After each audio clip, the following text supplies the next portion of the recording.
Hello नमस्कार, कशा आहात सर्वजण? मजेत ना? सिम्स किचन मराठीमध्ये तुम्हा सर्वांचं पुन्हा एकदा अगदी मनापासून स्वागत आहे.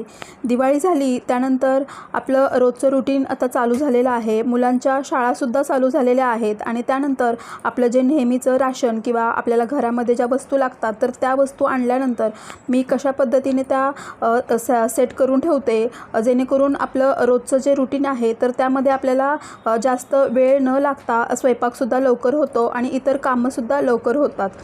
तर मी इथे हे सर्व या व्हिडिओमध्ये तुमच्यासोबत शेअर केलेले आहे. शिवाय काही टिप्स आहेत त्यासुद्धा शेअर केलेल्या आहेत आणि इथे बऱ्याचशा टिप्स या आपल्या रोजच्या जीवनातील आहेत. त्यामुळे हा व्हिडिओ तुमच्यासाठी उपयुक्त ठरू शकतो. त्यामुळे स्किप न करता अगदी शेवटपर्यंत पहा आणि व्हिडिओ आवडला तर व्हिडिओला लाईक करा आणि अजून जर तुम्ही आपल्या चॅनलला सबस्क्राईब केलं नसेल तर सबस्क्राईब करा. चला तर सुरुवात करूया. जेव्हा आपण मंथली राशन भरतो तेव्हा सर्व जे सामान आहे त्याचं आपल्याला वर्गीकरण करायचं आहे. म्हणजे बाथरूम टॉयलेटचं जे आहे ते वेगळं ठेवायचं, किचनमधलं वेगळं, मसाले वेगळे आणि मुलांचा खाऊ वगैरे असतो तो वेगळा आणि कॉस्मेटिक्स वगैरे असतात तर ते वेगळे. असं केल्यामुळे आपली कामं अगदी पटापट होतात. तर इथे मला काही रिफिल करायचं होतं. म्हणजे बऱ्याचशा ज्या वस्तू राशन जे होतं ते आता संपलं होतं तर ते रिफिल करायचं होतं. तर जे मला रिफिल करायचं आहे ते मी एका बाजूला काढून घेतलं आणि जे एक्स्ट्रा आणलं होतं तर ते सुद्धा वेगळं करून ठेवलं आणि रिफिल करायचं जे होतं ते सर्व एकाच ठिकाणी ठेवलं. म्हणजे मग आपल्याला लक्षात येतं की याच्यातील कोणती वस्तू आपल्याला भरून ठेवायची आहे आणि एक्स्ट्राची कोणती आहे. एक्स्ट्राचं सामान ठेवण्यासाठी मी एक टाकी ठेवलेली आहे. म्हणजे पिंप असतो जो पाण्याचा तर त्याच्यामध्ये मी एक्स्ट्राचं जे काही राशन वगैरे असतं तर ते ठेवते. त्यामुळे आपल्याला जास्त गोंधळ उडत नाही आणि कोणती वस्तू संपली तर आपल्याला इथे तिथे शोधाशोध करावी लागत नाही. आपण त्या टाकीमध्ये बघितलं तर जे काही आपण आणलेलं असतं एक्स्ट्राचं ते आपल्याला त्यामध्ये भेटतं. गहू, ज्वारी आणि तांदूळ हे आपण जास्तीचं आणलेलं असतं आणि गहू ज्वारी जेव्हा मी आणते तेव्हा त्याचं लगेच दळण वगैरे करून दळून वगैरे आणते आणि त्यानंतर तांदूळ भरून ठेवते आणि त्यानंतर ह्या ज्या छोट्या छोट्या वस्तू असतात तर ते जेवढं रिफिल करायचं असतं तर ते ओट्यावर ठेवते. म्हणजे मग आपल्याला पटकन लक्षात येतं, नाहीतर मग रिफिल करायचं काय आहे ते आपण विसरून जातो. तर त्यामुळे इथे मी हे सर्व काढून ठेवलेलं आहे आणि त्याचबरोबर जेव्हा मी हे सर्व आणलं तर तेव्हा जे कॉस्मेटिक्स किंवा बाथरूमचं वगैरे होतं ते सुद्धा वेगळं ठेवून दिलेलं आहे. डीमार्टमध्ये तुम्हाला माहीत असेल की तुपाचे 2 पाऊच घेतल्यानंतर त्याच्यासोबत असा हा जो प्लॅस्टिकचा कंटेनर आहे तो भेटतो. म्हणजे या कंटेनरमध्येच ते 2 पाऊच ठेवलेले असतात आणि हा कंटेनर त्याच्यासोबत फ्री असतो. तर मी सुद्धा आता दिवाळीमध्ये 2 पाऊच असलेला हा पॅक घेतला होता. तर मला हा कंटेनर भेटला होता. तर मुलांचा जो खाऊ असतो असे केलॉग्स वगैरे असतात, चोकोज असतात किंवा कॉर्नफ्लेक्स वगैरे असतात तर हे किंवा चिटोज वगैरे असतात. तर जे काही खाऊ असतो तो असाच बॉक्समध्ये न ठेवता आपण जर असा कंटेनरमध्ये वगैरे भरून ठेवलं तर घ्यायलासुद्धा आपल्याला खूप सोपं पडतं आणि त्यामुळे ते मऊसुद्धा पडत नाही. बॉक्समध्ये जर ठेवलं तर आपल्याला सहज काढणं किंवा पॅक करून ठेवणं शक्य होत नाही. त्यामुळे अशा कंटेनरमध्ये किंवा आपल्याकडे जो कोणता कंटेनर किंवा जो डब्बा अवेलेबल असेल तर त्यामध्ये आपण ठेवू शकतो. त्यानंतर खूप महत्त्वाची टिप्स म्हणजे आपण जेव्हा सकाळ संध्याकाळ स्वयंपाक बनवतो, नाश्ता बनवतो तर त्यासाठी आपल्याला खूप महत्त्वाचं लागणारं म्हणजे इथे मसाल्याचा डबा. तर मसाल्याचा डबासुद्धा आपल्याला वेळोवेळी रिफिल करायला हवा, साफ करायला हवा. म्हणजे मग मसाले जर सर्व काही भरलेलं असेल तर आयत्या वेळी घाई होत नाही. त्यामुळे आपण आठवड्यातून 15 दिवसातून आपलं एक शेड्यूल बनवायचं आणि त्यानुसार आपल्याला हा मसाल्याचा डबा रिफिल करायचा आहे. आपल्याला जे काही मसाले, पावडर मसाले असो किंवा जे काही खडे मसाले असतात तर ते वेगवेगळे ठेवून किंवा तुम्हाला जसं तुमच्या सोयीने पडत असेल तर तसं ठेवून आपल्याला हे वेळोवेळी रिफिल करायचं आहे. म्हणजे मग स्वयंपाक बनवायला वेळ लागत नाही. त्याचबरोबर तेलसुद्धा आपल्याला तेलसुद्धा लागत असतं. तर तेलसुद्धा आपण कदाचित मोठे कॅन आणत असू किंवा मग पाऊच आणत असू तर जे काही आणू तर ते सुद्धा तेल आपल्याला भरलेलं असायला हवं. म्हणजे मग स्वयंपाक अगदी पटकन होतो.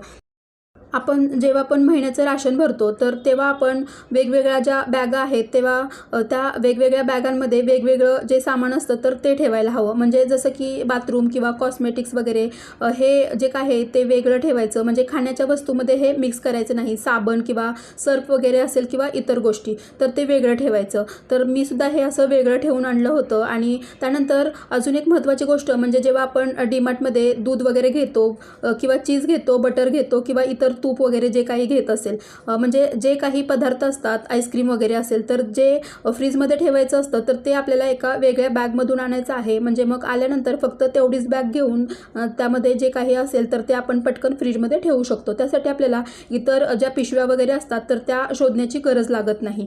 तर इथे सुद्धा मी जे काही मला टूथपेस्ट वगैरे होतं तर ते ठेवायचं होतं, किंवा मग बाथरूम रिलेटेड जे काही असेल तर ते मला इकडे ठेवायचं होतं, तर ते सुद्धा मी ठेवून दिलेलं आहे. आणि त्यानंतर इथे मी हा रेली स्प्रे आणला होता, आणि म्हणजे मेडिकल रिलेटेड म्हणजे औषधं वगैरे जे काही असेल तर ते सुद्धा वेगळं ठेवून दिलेलं आहे.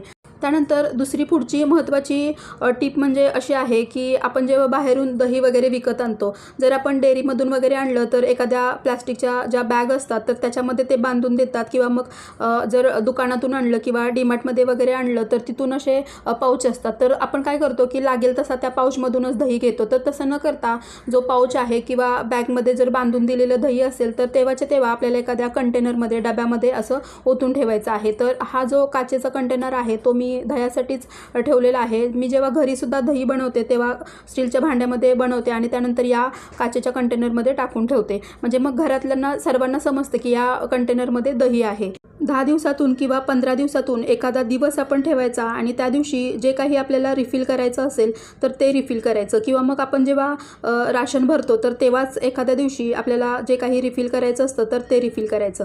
आपण मग अशी जो मसाल्याचा आपला नेहमीचा वापरणीचा डबा असतो तर तो भरला होता. त्याचबरोबर जे काही खडे मसाले असतात आपल्याला उपयोगी पडत असतात तर ते खडे मसालेसुद्धा आपल्याला असे भरून ठेवायचे आहेत. तर इथे या काचेच्या बरणीमध्ये मी रोजच्या वापरासाठी म्हणजे चहामध्ये किंवा पटकन रव्यामध्ये वगैरे टाकता येईल असं एक जायफळ बाजूला काढून ठेवलं, आणि राहिलेले सर्व मसाले इथे या जे खडे मसाल्यासाठीच मी जो डबा ठेवलेला आहे त्याच्यामध्ये ठेवून दिले. असं आपण जेव्हा वेळोवेळी रिफिल करून ठेवतो तेव्हा मग आयत्या वेळी आपल्याला शोधाशोध करण्याची गरज लागत नाही. सर्व मसाले आपल्याला एकाच वेळी भेटतात. तर त्यानंतर दुसरी गोष्ट म्हणजे आपण मार्केटमधून जेव्हा भाज्या आणतो किंवा कांदे बटाटे वगैरे आणतो तर तेव्हासुद्धा आपल्याला ज्या भाज्या आहेत म्हणजे हिरव्या भाज्या किंवा मग फळभाज्या असतील किंवा मग फळं असतील तर ते सगळं आपल्याला वेगळं वेगळं करायचं आहे.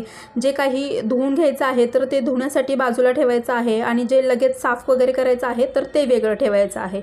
तर भाज्या धुवून वगैरे झाल्यानंतर आपल्याला त्या ज्या वेगवेगळे कंटेनर आपण जे बनवलेत की ज्याच्यामध्ये जे वस्तू वगैरे ठेवायच्या तर त्यानुसार आपल्याला त्यामध्ये ठेवत जायचं आहे. आणि म्हणजे मग काय होतं की आयत्या वेळी आपली घाई होत नाही, आणि धुवून वगैरे भाज्या जर ठेवल्या तर मग स्वयंपाक बनवायला सुद्धा जास्त वेळ लागत नाही.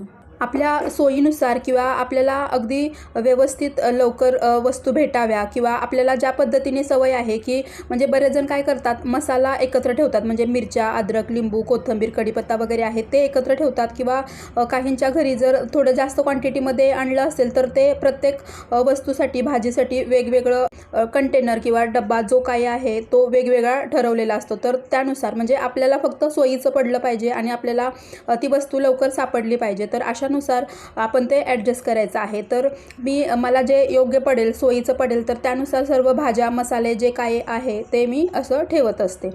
तर इथे मला कोथिंबीर, पुदिना वगैरे एकत्र मी ठेवते तर त्यानुसार मी ठेवून घेतलं, आणि त्यानंतर अद्रक आणि जी ओली हळद असते ते अशा हे जे उभे कंटेनर आहे तर त्याच्यामध्ये ठेवते. म्हणजे आपल्या सोयीनुसार आपल्याला ते लवकर सापडायला हवं तर त्यानुसार मी ठेवून देते.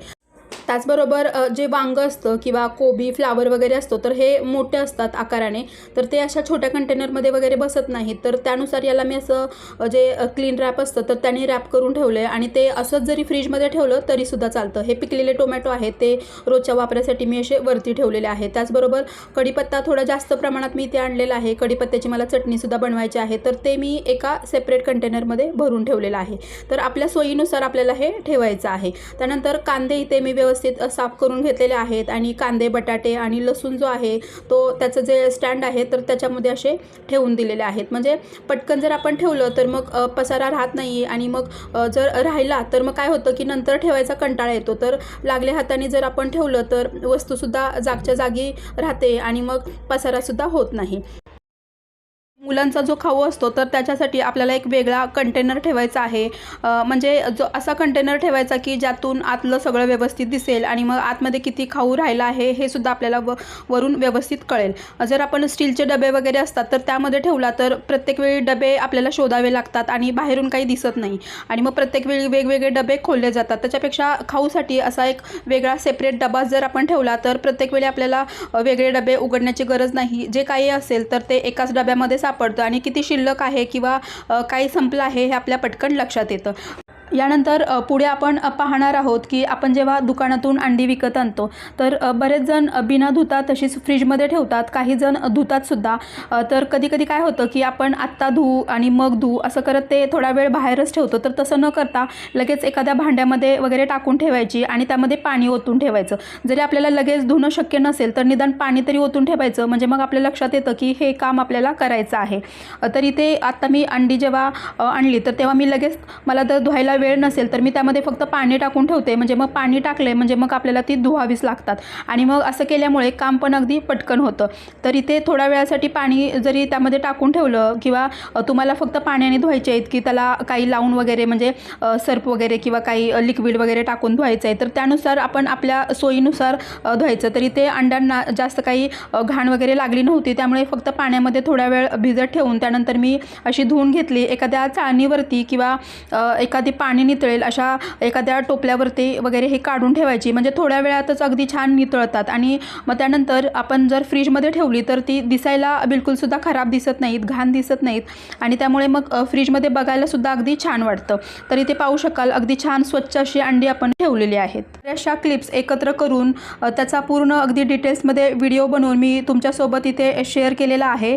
या व्हिडिओमधील एक जरी टिप तुम्हाला आवडली किंवा उपयुक्त वाटली तर व्हिडिओला लाईक करा आणि अजून जर तुम्ही आपल्या चॅनलला सबस्क्राईब केलं नसेल तर सबस्क्राईब करून बेल आयकॉनसुद्धा प्रेस करा. व्हिडिओ शेवटपर्यंत पाहिल्याबद्दल तुम्हा सर्वांचे धन्यवाद. भेटूया पुढच्या व्हिडिओमध्ये. तोपर्यंत मस्त खा आणि स्वस्त रहा. थँक्यू.